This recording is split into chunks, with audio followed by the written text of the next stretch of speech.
ओम नमस्ते जी। आपका स्वागत है आपका अपना चैनल आओ वेद पढ़े में।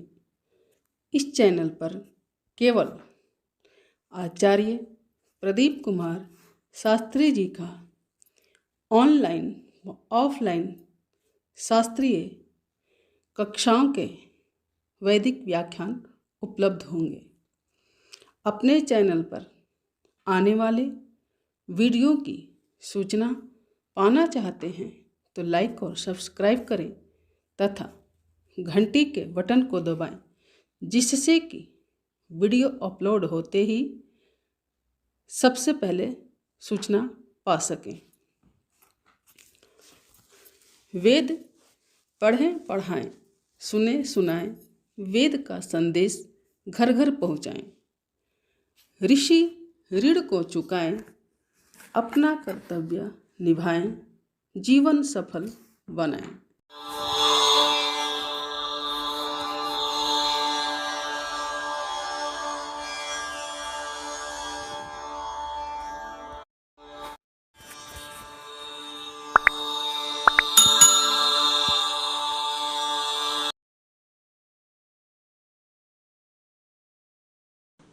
ॐ सहना भवतु सहनौ भुनक्तु सह वीर्यं करवावहै तेजस्विनावधीतमस्तु मा विद्विषावहै। ॐ शान्ति शान्ति शान्तिः।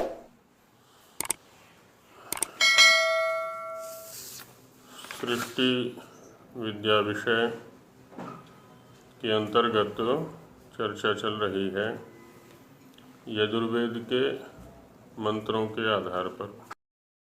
तो यहाँ बताया गया कि उस पुरुष ने ही इस संपूर्ण सृष्टि को उत्पन्न किया है, उसके सामर्थ्य में ही अंततः इसका आधार है और वहीं से इसकी उत्पत्ति प्रक्रिया चालू होती है।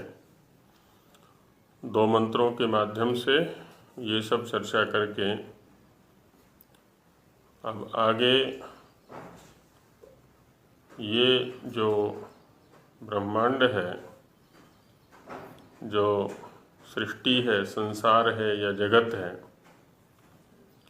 और उधर वह पुरुष है, तो पुरुष और इस संसार का जो अस्तित्व है कैसा है,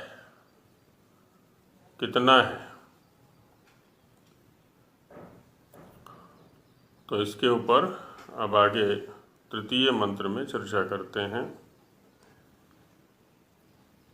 ओम एतावानस्य महिमातो ज्ञायाश्च पुरुषः पादोस्य विश्वाभूतानि त्रिपादस्यामृतं दिवि। एतावान, हाँ जी, एतावान, एतावान माने इतनी, इतने प्रमाण वाली या इस प्रमाण वाली कह ले।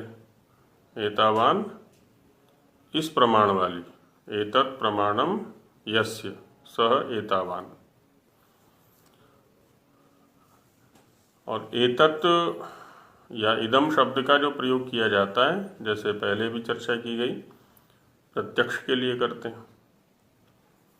तो यहाँ प्रत्यक्ष क्या है, अभी जो पिछले दो मंत्रों में चर्चा करके आए, उसकी क्रिया को दिखाया कि उसके सामर्थ्य में ये सारी सृष्टि रहती है अंततः, और उसी के सामर्थ्य से फिर उत्पन्न होती है।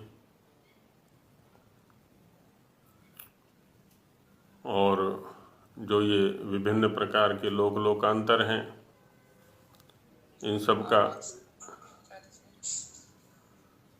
सब का निर्माण करने वाला। और तो एतावान शब्द का प्रयोग प्रत्यक्ष के लिए करते हैं हम। एतत् शब्द का या इदम शब्द का प्रयोग प्रत्यक्ष के लिए। तो प्रत्यक्ष क्या है? अभी जो चर्चाएं हम पिछले 2 मंत्रों में करके आए हैं।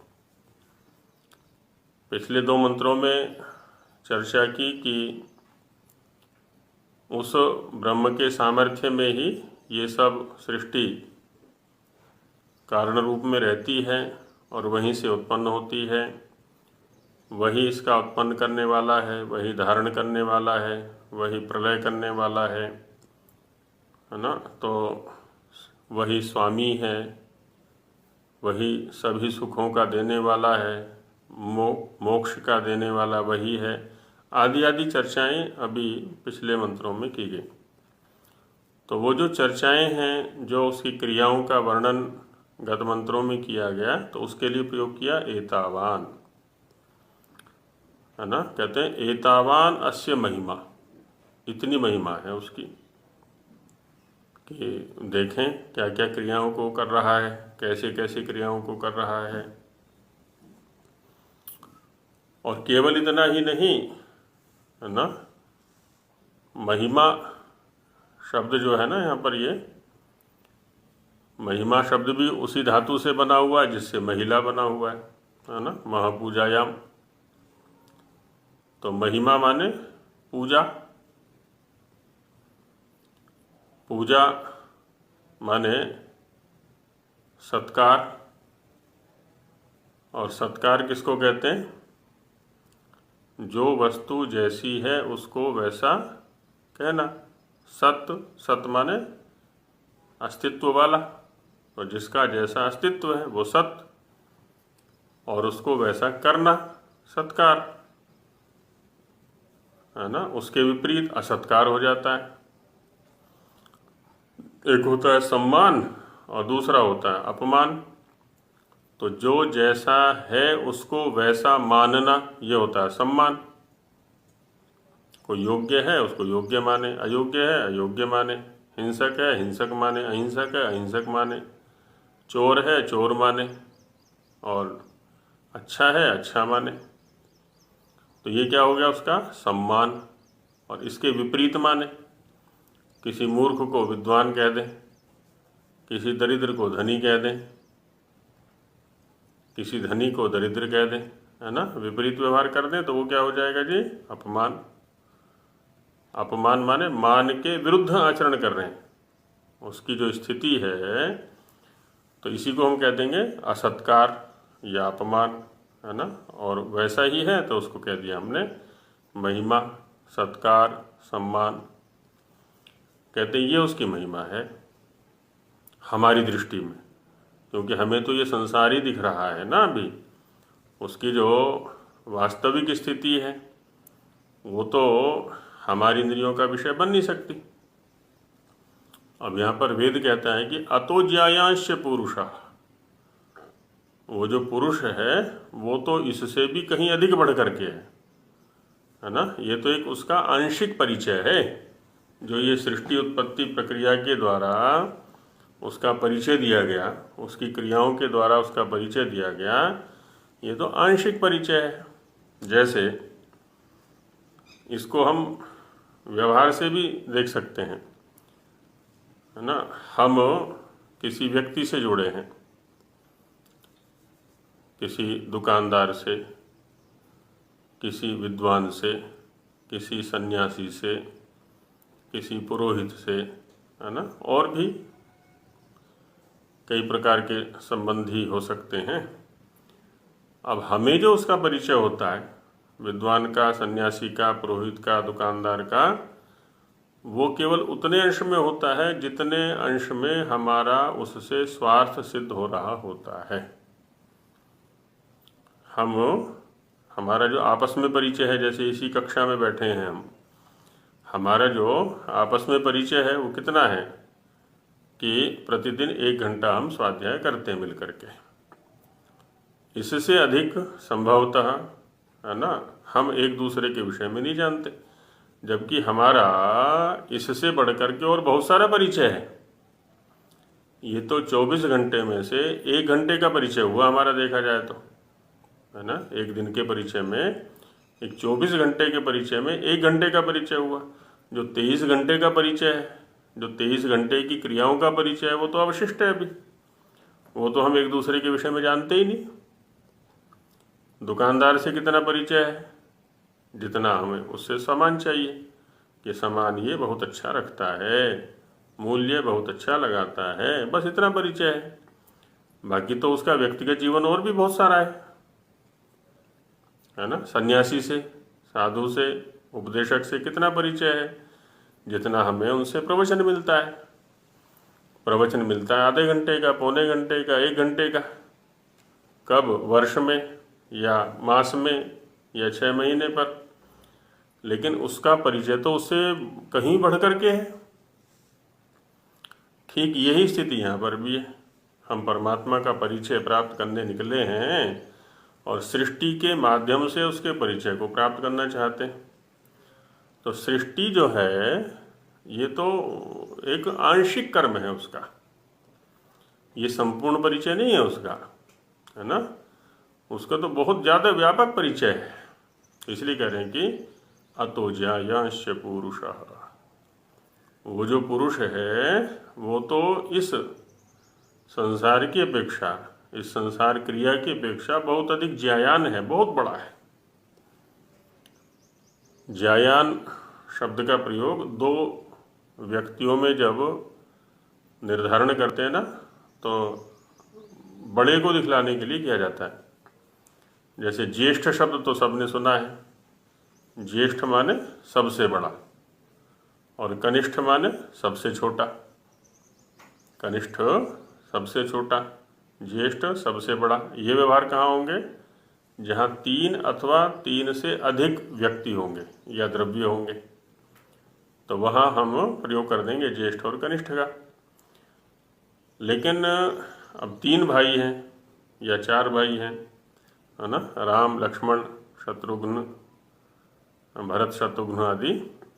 अब वहाँ पर जो राम के बाद लक्ष्मण है, या नीचे से चले भरत, शत्रुघ्न, शत्रुघ्न की अपेक्षा भरत हो गया, तो शत्रुघ्न के लिए भरत जो है वो ज्यायान भ्राता हो गया, है ना, क्योंकि 2 में संप्रधारणा की जा रही है ना, वो ज्यायान हो गया। और जो ऊपर लक्ष्मण और राम हैं वो ज्येष्ठ हो जाएंगे। लक्ष्मण भी ज्येष्ठ है और राम भी ज्येष्ठ है। तो ये जो, अच्छा 3 में देखेंगे हम, तो 3 में क्या है, जो मध्यमवर्ती है, मंझला है, वो ज्यायान हो जाएगा। तो जब 2 में संप्रधारणा की जाती है तो उन 2 में जो बड़ा है उसको ज्यायान बोल देते हैं। ठीक वैसे ही यहाँ पर भी इस ज्यायान शब्द का क्या अर्थ है? ज्यायान माने उससे बड़ा। 2 में से जब एक छोटा है एक बड़ा है, छोटे को हम कनियान बोलेंगे, है ना। मैंने बताया ना, जैसे 3 या 3 से अधिक में संप्रधारणा करेंगे, 3 या 3 से अधिक में निश्चय करेंगे, तो सबसे छोटे को कनिष्ठ बोलेंगे 3 या 3 से अधिक के अंदर, और सबसे बड़े को ज्येष्ठ बोलेंगे। और जब 2 में संप्रधारणा करेंगे तो छोटे को कनियान बोलेंगे और बड़े को ज्यायान बोलेंगे। तो वैसे यहाँ पर भी संसार के परिचय के माध्यम से उसको जानना चाह रहे हैं। तो एक तो हो गया संसार के माध्यम से परिचय, एक उसका अपना परिचय हो गया, अपना अस्तित्व हो गया, है ना। एक संसार के माध्यम से उसके अस्तित्व को जानने का प्रयास, और दूसरा उसका अपना अस्तित्व। जब इन दोनों में तुलनात्मक अध्ययन हम करेंगे तो संसार से प्राप्त जो परिचय है वो तो बहुत छोटा है, वो बहुत थोड़ा है। अपना जो अपना परिचय है उसका, वो तो उसके अपेक्षा ज्यायान है, बड़ा है। उसके लिए व्यावहारिक शब्द लिए समझाने के लिए, जैसे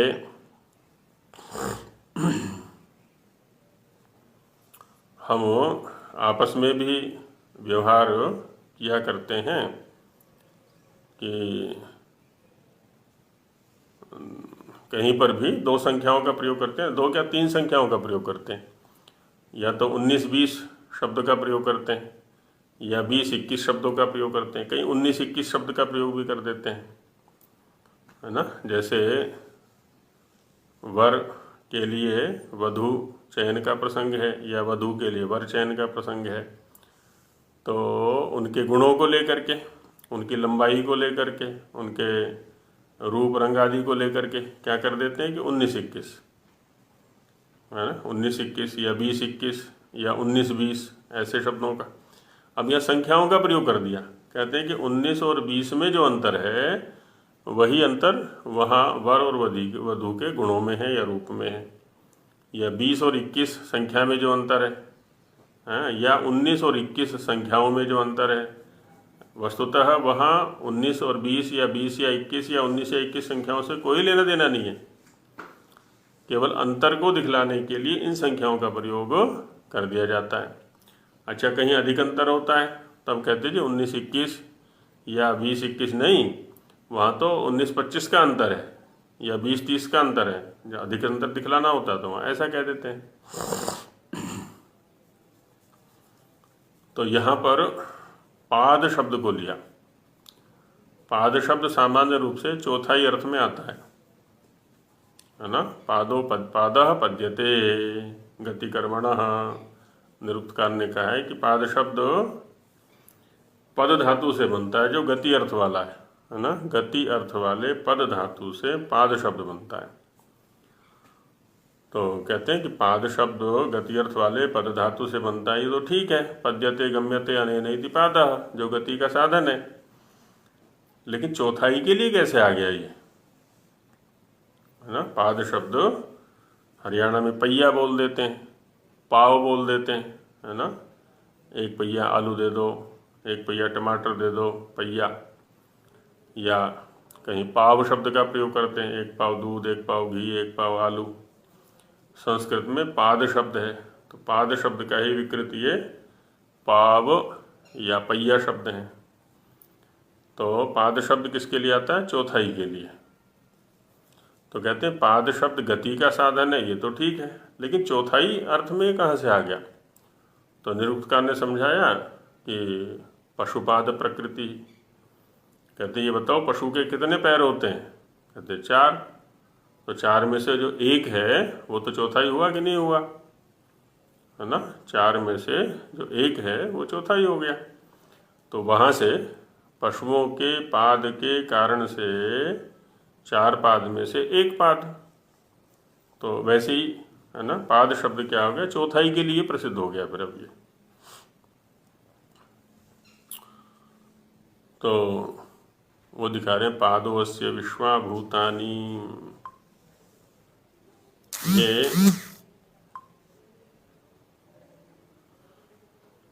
जितने भी भूत हैं, भूत हैं माने उत्पन्न हुए पदार्थ हैं, वो सब क्या है जी, पाद।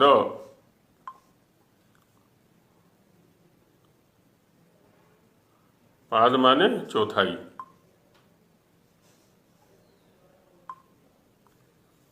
ये सारा का सारा संसार क्या है, चौथाई भाग है। ये समझाने की प्रक्रिया है ना, चौथाई है। पादोऽस्य विश्वा भूतानि, है ना। उसको समझने के साधनों में ये जो संसार है ये तो चौथाई है।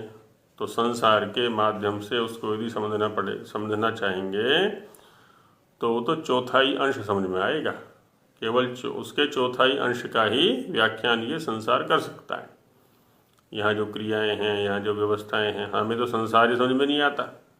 इतनी विचित्रताएं हैं संसार की, छोड़े अपना शरीर ही समझ में नहीं आता, कितनी विचित्रताएं हैं यहाँ पर। तो फिर इसके माध्यम से उसको कैसे समझेंगे। तो पादोऽस्य विश्वा भूतानि, जबकि त्रिपादस्यामृतं दिवि। अच्छा, भूत कौन है, ये उत्पन्न होने वाले, और जो उत्पन्न हुए हैं वो नष्ट भी होंगे, मृत्यु को प्राप्त भी होंगे, क्योंकि जहाँ जन्म है वहाँ मृत्यु भी निश्चित रूप से है। जातस्य ही ध्रुवो मृत्यु ध्रुवम जन्म मृतस्य च। जो उत्पन्न हुआ है उसका मृत्यु निश्चित है, जो मृत्यु को प्राप्त हुआ उसका जन्म होगा। तो ये चक्र चलता रहता है।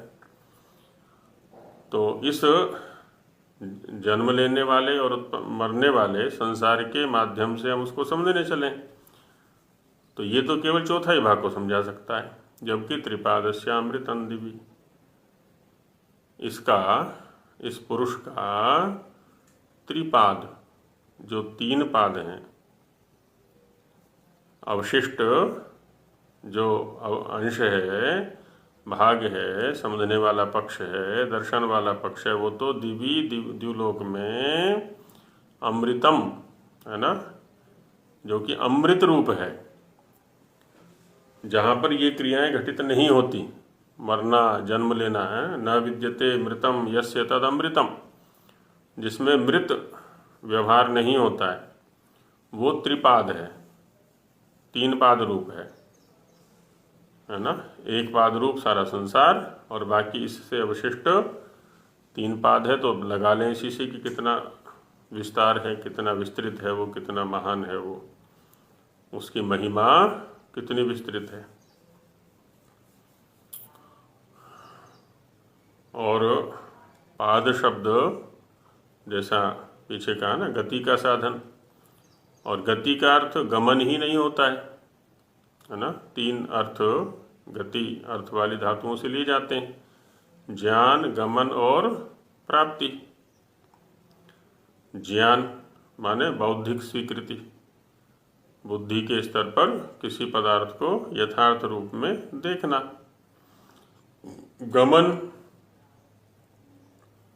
गमन से तात्पर्य होता है पूर्व देश संयोग पूर्वकम उत्तर देश संयोग, पूर्व देश वियोग पूर्वकम, पूर्व देश वियोग पूर्वकम उत्तर देश संयोग गमनम। गमन किसको कहते हैं जी? हम पूर्व स्थान को छोड़ते हुए आगे वाले स्थान को पकड़ लेना। जब पैरों से गति करते हैं तो वहाँ पर यही तो होता है, पहले स्थान को छोड़ते चले जाते हैं और आगे वाले स्थान को प्राप्त करते चले जाते हैं। और तीसरा है प्राप्ति। तो पद्यते, गम्यते, अब गम्यते माने ज्ञायते, प्राप्यते वा अनेन इति पादः, तो उसके ज्ञान का साधन है ना। हम ये भी कह सकते हैं ये संसार तो है ही ज्ञान का साधन, लेकिन ये चौथा ही है, वो स्वल्प है। बाकी जब हम उसको अमृत रूप में जानना चाहते हैं तो उसको दिव्य के माध्यम से, प्रकाश के माध्यम से, ज्ञान के माध्यम से जाने, वो बहुत अधिक विस्तृत है।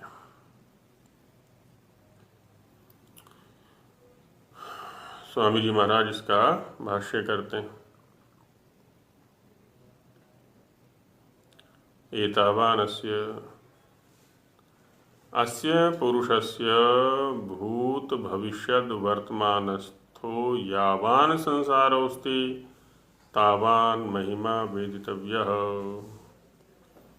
कहते हैं कि भूतकाल में, भविष्यत काल में और वर्तमान काल में, इन तीनों कालों में वर्तमान जितना भी ये संसार है, अब कर लें गणना कितना है ये। एक सृष्टि काल को देखें और कितनी सृष्टियां निकल गईं। ब्राह्ममान से इसको देखा करते हैं हम प्रायः ज्योतिष के अंदर। ब्राह्ममान है ना, जो बड़ा मान है। तो ब्राह्ममान कितना बड़ा है जी? 1 मानुष वर्ष बराबर 1 ब्राह्म दिन होता है। माने जो ये है ना उत्तरायण दक्षिणायन, उत्तरायण क्या है? दैव दिन, और दक्षिणायन दैवरात्रि। तो रात दिन मिलकर के एक अहोरात्र बन गया, और ऐसे 30 अहोरात्रों का 1 महीना हो गया, और ऐसे 12 महीनों का 1 वर्ष हो गया, और ऐसे 100 वर्ष का एक ब्राह्म आयु। और अभी वर्तमान जो ब्राह्म दिन चल रहा है उसके मध्याह्न में हम खड़े हुए हैं।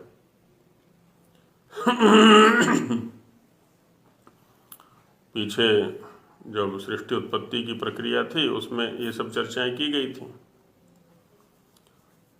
तो भूत में जो हो चुकी हैं सृष्टियाँ, आगे होनी हैं, अभी चल रही हैं, है ना, जितना भी ये संसार है ये सब क्या है, अस्य जितना है ये तावान महिमा वेदितव्य, उस पुरुष का उतना महिमा जाननी चाहिए।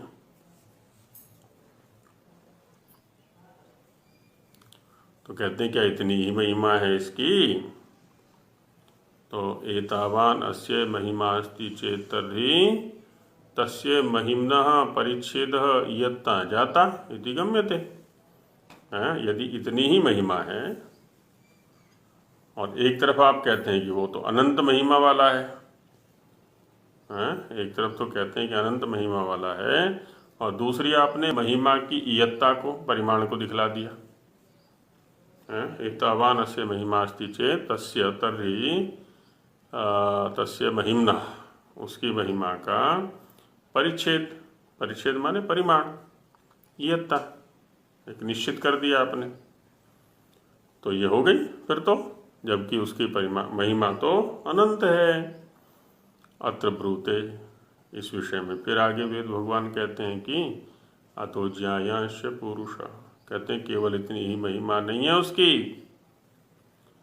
इतना ही नहीं है वह, न एतावन मात्र एव महिमा इति, केवल इतनी ही महिमा नहीं है जितनी संसार में प्रकट हो रही है। किंतर्हि, तो कितनी है? तो कहते हैं अतोप्यधिकतम, इससे भी कहीं बहुत अधिक। अब देखिए, अधिक शब्द का प्रयोग किया और अधिक के साथ में तम और लगा दिया। और तम जो लगता है ना संस्कृत में, जैसे अंग्रेजी वाले सुपरलेटिव डिग्री लगाते हैं, गुड, बेटर, बेस्ट, है ना, अच्छा, उससे अच्छा, सबसे अच्छा। तो अधिक शब्द ही अपने आप में बता रहा था कि उससे कुछ अधिक है, लेकिन तम और लगा दिया तो बहुत अधिक। ये तो कुछ भी नहीं है उसकी महिमा जो संसार में प्रकट हो रही है, इसके अपेक्षा उसकी जो महिमा है वो कहीं अधिक है, बहुत अधिक है। अधिकतमो महिमा, यहाँ तक कि अनंतः, जिसका कोई अंत नहीं है, न विद्यते अंतः यस्य सः अनंतः महिमा तस्यास्ति इति गम्यते। उसकी महिमा तो अनंत है, उसका कोई अंत नहीं है। इस संसार का तो अंत है, और वेद कहते हैं संसार का अंत है। अब आधुनिक वैज्ञानिक बड़े उत्कृष्टतम साधनों से युक्त हो चुके हैं, बड़ी सूक्ष्मतम जो है ना सूक्ष्मदर्शी यंत्र, दूरबीन आदि विकसित हुए हैं। अंतरिक्ष में भी जा करके उनको स्थिर किया, वहाँ से देखा, लेकिन अभी भी इस संसार का अंत नहीं मिल रहा है। और यहाँ कह रहे हैं कि वो तो शांत है, ये जो ब्रह्मांड है ना ये तो अंत वाला है, सीमित है, लेकिन वह ब्रह्म तो अनंत है। इति गम्यते अत्राह, अब उसमें विवेक दिखलाते हैं कि कितना कितना है। तो कहते हैं संसार के माध्यम से जो हम उसकी महिमा को जानने में समर्थ हो पा रहे हैं, वह तो पादोस्य अस्य अनंत सामर्थ्यस्य ईश्वरस्य, इस अनंत सामर्थ्य वाले, है ना, ये भी एक सामर्थ्य है। कौन सा? संसार। लेकिन संसार रूप संसार जो सामर्थ्य है वो तो आंशिक है, थोड़ा सा है, बहुत क्षुद्र सा है। वह तो अनंत सामर्थ्य है। उस अनंत सामर्थ्य वाले ईश्वर का विश्वा माने विश्वानि प्रकृत्यादि पृथ्वी पर्यंतानि सर्वाणि भूतानि एकः पादो अस्ति। ये प्रकृति से लेकर के पृथ्वी पर्यंत, प्रकृति माने सूक्ष्मतम स्थिति और पृथ्वी अर्थात स्थूलतम स्थिति। तो प्रकृति से लेकर के पृथ्वी पर्यंत जितने भी ये सारे के सारे भूत हैं, चाहे सूक्ष्म है चाहे महाभूत है, एक पादोस्ति, ये तो एक पाद के बराबर है, चौथा हिस्सा है, अर्थात एकस्मिन् देशांशे सर्वं विश्वं वर्तते। उसकी महिमा के एक देश में, एक अंश में ही ये सारा का सारा विश्व सिमट जाता है। तो ये उसकी संपूर्ण महिमा को बताने में समर्थ नहीं है। तो कितना है? त्रिपादस्य अस्य माने ब्रह्मणः परमात्मनः ईश्वरस्य दिवि द्योतनात्मके स्वस्वरूपे।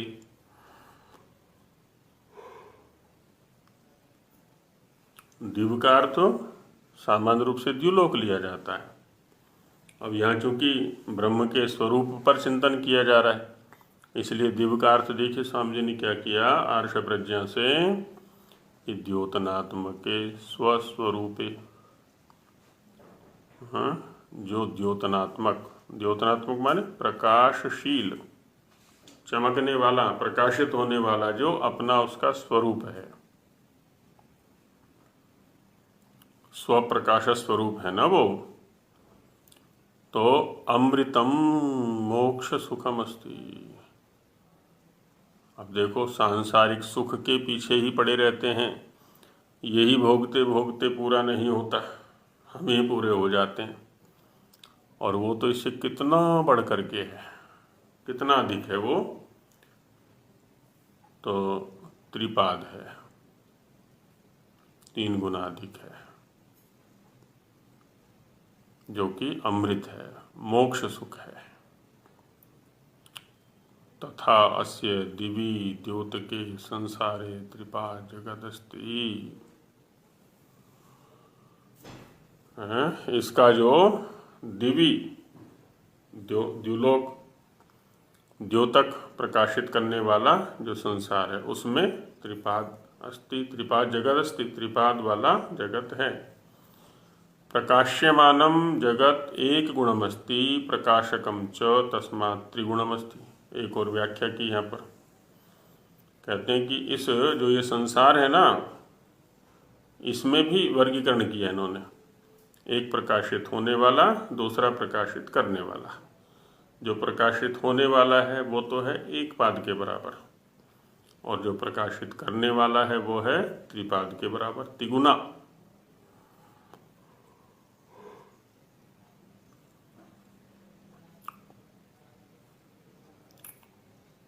प्रकाशकम च तस्मात् त्रिगुणमिति, है ना, उसे त्रिगुणा है।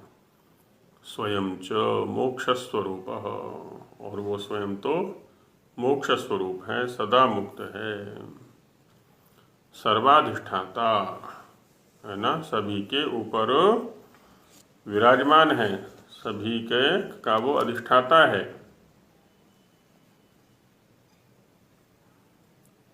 सर्वोपास्य, सभी का वो उपास्य है, सभी के लिए वही उपास्य है, अन्य कोई नहीं।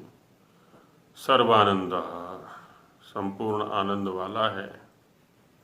सर्व प्रकाशकोस्ति, सभी का प्रकाशक है। तो ऐसा है वह जो पुरुष है। तो यहाँ पर पुरुष की महिमा की चर्चा की गई इस मंत्र के माध्यम से। इसके हिंदी भाग में कहते हैं स्वामी जी, एतावानस्य, तीनों कालों में जितना संसार है सो सब इस पुरुष का ही महिमा है ना। ये सब उसी के महिमा को दिखा रहा है। प्रश्न करते हैं कि जब उसके महिमा का परिमाण है ना, बता दिया कि ये सारा का सारा संसार उसका महिमा है, तो अंत भी होगा। परिमाण है तो परिमाण तो समयता परिमित होता है, सीमित होता है, अंतवान होता है। तो उत्तर में कहते हैं कि अतो ज्यायांश पुरुष, उस पुरुष का अनंत महिमा है। महिमा शब्द हिंदी में स्त्रीलिंग में प्रयोग होता है, जबकि संस्कृत में मूलतः ये पुल्लिंग शब्द है। और स्वामी जी की हिंदी चूंकि संस्कृत निष्ठ है, इसलिए महिमा शब्द का पुल्लिंग में ही प्रयोग यहाँ पर किया हुआ है। क्योंकि पादोस्य विश्वाभूतानि, जो यह संपूर्ण जगत प्रकाशित हो रहा है, सो इस पुरुष के एक देश में बसता है। एक देश शब्द का प्रयोग औपचारिक है यहाँ पर। वस्तुतः तो उसका किसी देश से कोई संबंध नहीं है, एक देशी तो है नहीं, वो कोई अवयव जैसी स्थिति उसमें है नहीं, तो समझाने के लिए। और त्रिपादस्यामृतम दिवी, और जो प्रकाश गुण वाला जगत है सो उससे तिगुना है, तथा मोक्ष सुख भी उसी पुरुष के द्योतनात्मक ज्ञान स्वरूप प्रकाश में है। तो मोक्ष सुख तो ऐसा हो गया कि जो द्योतनात्मक है ना, ज्ञान स्वरूप प्रकाश के अंदर है। और वह पुरुष सब प्रकाश का भी प्रकाश करने। त्रिपाद ऊर्ध्व इत्यादि मंत्र का भाष्य संस्कृत भाग में करते हैं महाराज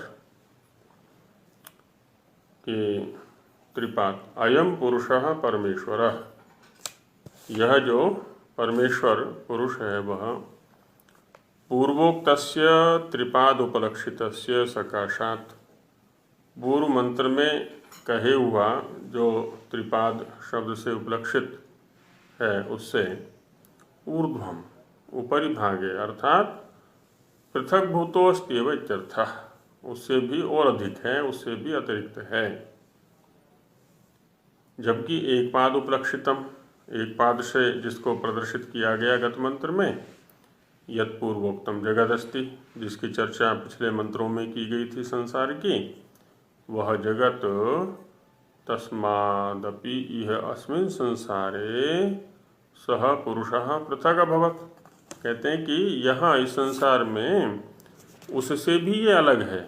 पुरुष जो है, इसकी चर्चा पहले भी करके आए थे कि यह पुरुष उसके अंदर व्याप्त होते हुए भी उससे अलग है। उससे अलग है माने उसके जो गुण कर्म स्वभाव आदि हैं उससे वो निष्प्रभावी रहता है, उसका प्रभाव इसके ऊपर नहीं होता है। तो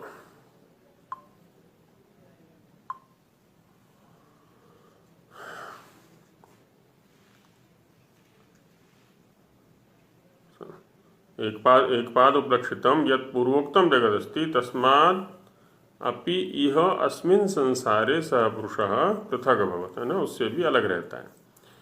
अलग रहता है माने व्यतिरिक्त वास्ति, उससे सर्वथा अतिरिक्त रहता है, उसमें संलिप्त नहीं होता है, आसक्त नहीं होता है। सच त्रिपाद संसार एक पाच मिलित्वा सर्व चतुष्पाद होती। इस प्रकार से चतुष्पाद माने संपूर्ण। चतुष्पाद शब्द का प्रयोग वैसा ही समझ सकते हैं हम, जैसे संसार में किसी के संपूर्ण अस्तित्व को दिखलाने के लिए 16 आने शब्द का प्रयोग कर देते हैं। यह बात 16 आने सच है या 100% ठीक है, तो वहाँ 100 में तात्पर्य नहीं होता है, 16 आनों में तात्पर्य नहीं होता है, अपितु संपूर्णता में तात्पर्य होता है। वैसे यहाँ पर भी ब्रह्म की संपूर्णता को दिखलाने के लिए चतुष्पाद शब्द का प्रयोग कर दिया है। वही दिखा रहे हैं यहाँ पर कि सच त्रिपाद, वो त्रिपाद हो गया, और संसार एक पाच्य, और ये संसार एक पाद हो गया। मिलित्वा सर्व चतुष्पाद भवति, ये दोनों को मिला दें तो चतुष्पाद हो गया, माने संपूर्ण हो गया। अयम सर्वः संसारः इह अस्मिन् परमात्मन्येव वर्तते, ये सारा का सारा संसार इस परमात्मा में ही विद्यमान रहता है। इसकी भी चर्चा पहले कर चुके हैं। महतो महीयान, है ना, अणोरणीयान महतो महीयान, वह इसके अंदर भी विद्यमान है और ये सारा संसार उसके अंदर विद्यमान है। पुनर्लय समये तत्सामर्थ्य कारणे प्रलीनश्च भवति। जब ये संसार दशा में रहता है तो भी उसी में रहता है, और जब ये प्रलय में जाता है, प्रलयावसर पर क्या होता है, उसके सामर्थ्य में प्रलीन हो जाता है।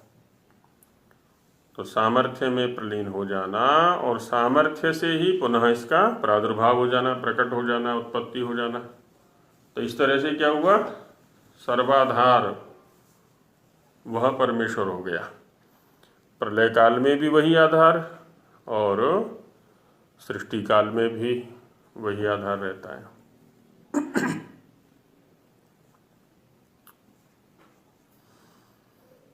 तत्रापि स पुरुषो विद्यांधकाराज्ञान जन्म मरण ज्वरादि दुखाद ऊर्ध्वः परः। दोनों ही दशाओं में ये जो पुरुष है वह अविद्या से, अंधकार से, अज्ञान से, जन्म से, मरण से और ज्वरादि जो शारीरिक रोग हैं, दुख हैं, उनसे ऊर्ध्वः अर्थात परः अलग रहता है। ये कभी भी अविद्यादि के चक्कर में नहीं आया करता। अविद्यादि जो रोग हैं, क्लेश हैं, दुख हैं, इसको बाधित नहीं कर सकते कभी। इसलिए कहा कि उदितः प्रकाशितः वर्तते, इन सब से परे होकर के वो प्रकाशित रहता है सर्वदा। जैसे संसार में जो व्यक्ति इन रोगों से ग्रस्त नहीं होता, किन रोगों से, अविद्या, अंधकार, अज्ञान, जन्म मरण तो चलो रहेंगे जब तक शरीर है, ज्वरादि से युक्त नहीं है तो क्या रहता है, वो प्रकाशित रहता है, प्रसन्न रहता है, सदा हर्षोल्लसित रहता है। तो कहते हैं इन सभी से परे वो सदा प्रकाशित रहता है। ततस्तत् सामर्थ्यात् सर्वमिदं विश्वम उत्पद्यते। फिर से उसके सामर्थ्य से ही ये संपूर्ण संसार उत्पन्न हो जाता है। तो ये चक्र चलता रहता है, सामर्थ्य से इसकी उत्पत्ति होना और सामर्थ्य रूपी कारण में ही इसका लय हो जाना, ये बराबर चलता रहता है। किंच तत्, क्या है वो विश्व, सर्वमिदं विश्वम जिसकी चर्चा कर रहे हैं। तो कहते हैं शासनानशने यदेकम अशनेन भोजन करणेन सह वर्तमानम जंगमम जीव चेतनादि सहितम जगत। कहते हैं एक तो हो गया शासन जगत। शासन जगत कौन सा है, जो अशन के साथ विद्यमान है। अशन क्या है जी, भोजन, अश भोजने धातु से बना हुआ है, तो अशनेन इसलिए कहा कि भोजन करणेन स, है ना, भोजन आदि क्रियाओं को जो करने वाला है। ऐसा जो वर्तमान जंगमम, ये गतिशील, जीव चेतनादि सहितम, है ना, जो कि जीव चेतन सहित जगत है। अब जैसे शरीर है, ये शरीर को देखें तो ये तो जड़ ही है, लेकिन जीव चेतन से सहित है, इसलिए इसको हम चेतन जगत बोल देते हैं या जंगम जगत बोल देते हैं। तो ये सारा का सारा जगत। और द्वितीयम अनशनम, द्वितीय जो जगत है वो अशन रहित है, भोजनादि क्रिया रहित है। अविद्यमानम अशनम भोजनम यस्मिन, जिसमें कि अशन अर्थात भोजन क्रिया नहीं है, तत्पृथिव्यादिकम च जड़म, वो पृथिव्यादि जगत हो गया जो जड़ जगत है, लोकांतर आदि जितने भी हैं। जीव संबंध रहितम जगत वर्तते, है ना, जीव के संबंध से रहित जो जगत है, जहाँ पर जीव का साक्षात संबंध नहीं है। तद उभयम तस्मात् पुरुषस्य सामर्थ्य कारणादेव जायते। तो ये दोनों ही प्रकार का जगत पुरुष का जो सामर्थ्य रूपी कारण है उसी से उत्पन्न होता है, उसी से इसकी उत्पत्ति होती है। यतः स पुरुष एतद्विविधं जगत् विविधतया सुष्ठुरीत्या सर्वात्मतया अंचति। विश्वं शब्द का अर्थ दिया ये, है ना। यतः क्योंकि वह पुरुष ही इस दोनों प्रकार के जगत को विविध प्रकार से और सुष्ठु रीत्या अच्छी सम्यक रीति से अच्छे प्रकार से सर्वात्मतया संपूर्ण रूप से अंचति व्यक्त करता है। तस्मात् सर्वं द्विविधम जगत उत्पाद्य, इसलिए संपूर्ण दोनों प्रकार के जगत को उत्पन्न करके अभिव्यक्रामत सर्वतो व्याप्तवान अस्ति, दोनों ही प्रकार के जगत में चारों तरफ से वो व्याप्त होकर के विद्यमान है, व्याप्त हो रहा है, ऐसा रहता है ये।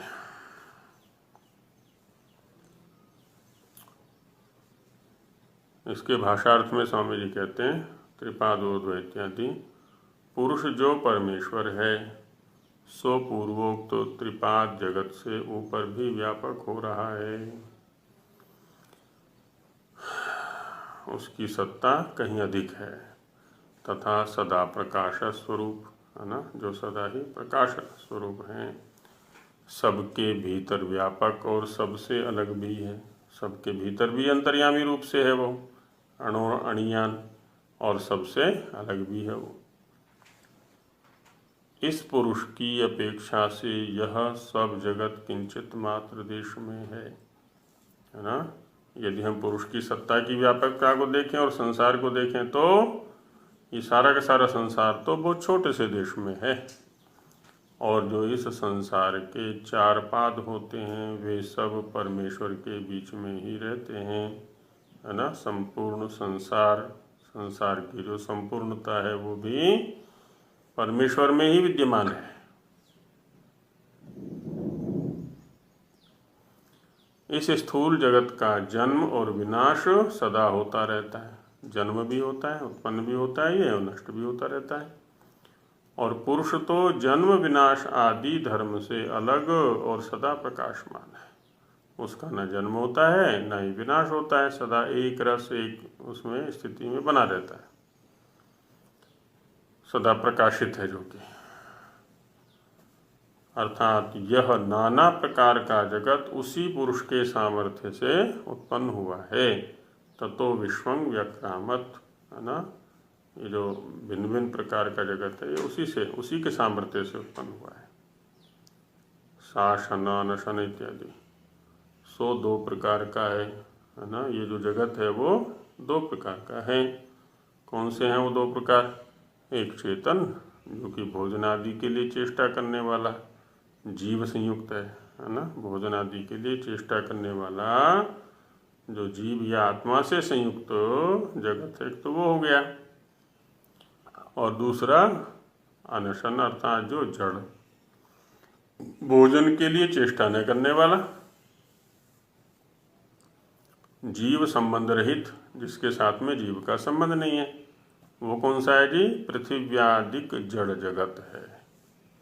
वह दोनों प्रकार का जगत उस पुरुष के अनंत सामर्थ्य से ही उत्पन्न होता है।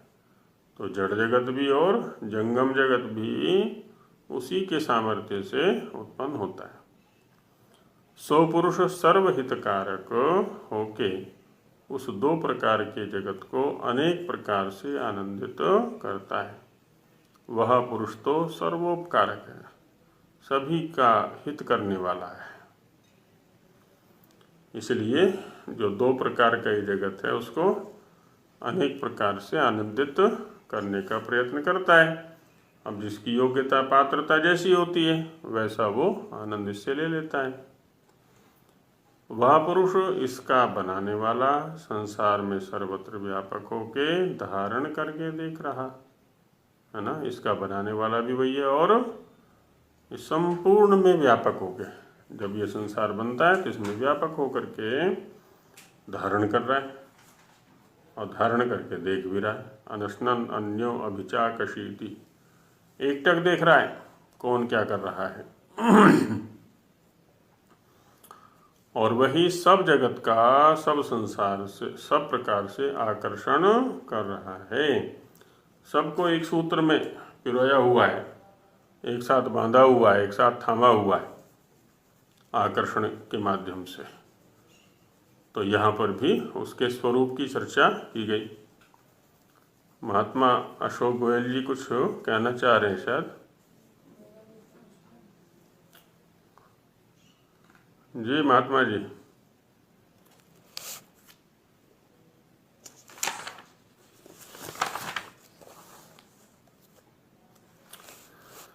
चलिए, तो इस प्रकार से इस चतुर्थ मंत्र में उस त्रिपाद ऊर्ध्व पुरुष की चर्चा की गई और संसार की भी, कि ये संसार बार बार आता जाता रहता है। इसमें एक प्रश्न ये उठता है ना फिर, जैसे जो चेतन जगत है वो जीवात्मा है, जो जीव जगत है, तो वो तो भोगजन के लिए भाग रहा है, हैं? और जड़ जगत है वो देने के लिए ऊपर को भाग रहा है। हाँ, नहीं, यहाँ जो विभाग किया गया है शासन और अनशन के माध्यम से, कि एक जो अपनी भोजन आदि व्यवस्था के प्रयत्न में लगा हुआ है, प्रयत्न कर रहा है उसके लिए, दूसरा प्रयत्न नहीं कर रहा है, उसके अंदर अपना प्रयत्न नहीं है कुछ भी। यहाँ तो जीव के संयोग से प्रयत्न है, वहाँ पृथ्वी आदि में अपना कोई प्रयत्न नहीं है। प्रयत्न नहीं है तो प्रयत्न, जैसे अब जिसको हम गति कह रहे हैं, तो हम गति को चलना फिरना आदि की गति कह रहे हैं ना हम हाँ, तो यहाँ जगत में। हाँ। लेकिन जड़ जगत बिना गति के वो बढ़ कैसे रहा है, और वो एक जगह हाँ, स्थिर है ना, ऊपर की ओर विकसित कर रहा है वो, वहाँ और वो जो जीव के आहार स्वरूप में वो विकसित हो रहा है, आहार देने के लिए विकसित हो रहा है। वहाँ ईश्वर की व्यवस्था से सब चल रहा है। और यहाँ जीव के कारण से यहाँ जीव प्रयत्न कर रहा है, वहाँ कोई ऐसा प्रयत्न नहीं है, वहाँ ईश्वरीय व्यवस्था काम कर रही है। जबकि यहाँ पर क्या है, जीव का प्रयत्न, इसलिए इसको कर्ता को स्वतंत्र रखा हुआ है। व्यवस्था तो ठीक है कि ईश्वर की व्यवस्था के अंतर्गत ही है ये भी, लेकिन जैसे यहाँ पर स्वतंत्र है वो क्रियाओं को करने में, ऐसे जड़ जगत में स्वतंत्रता नहीं है।